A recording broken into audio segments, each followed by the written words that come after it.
Non é a primeira vez que o Bloque Nacionalista Galego de Ribeira se interesa por esta problemática, recollendo así as queixas dos mariñeiros de Corrubedo en relación ás deficiencias que presenta actualmente o porto da localidade.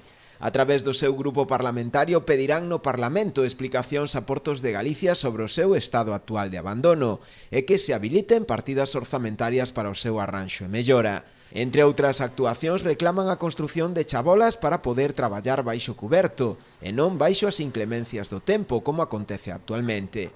Ademais solicitarán tamén a reparación das escaleiras, a sinalización viaria para evitar que os vehículos aparquen diante da rampla ou tamén a mellora da iluminación en toda a zona portuaria. Dá a sensación que cando se fan según que tipo de afirmacións se deben coñecer exactamente cal é a zona de servicio dun porto, porque xa non é a primeira vez, e esta é unha delas, que as cuestións que se lle imputan ou achacan a Portos de Galicia teñen que ver con espazos donde nós non exercemos as nosas competencias. O titular de Portos asegurou ademais que o ente autonómico non lle consta tampouco ningunha solicitude referida á construción de novos departamentos para usuarios en Corrubedo. Non nos consta que haxa unha petición para construir departamentos para usuarios. Non nos consta. Pode haber quen os pida, pero non nos consta e en consecuencia non sabíamos dese tema.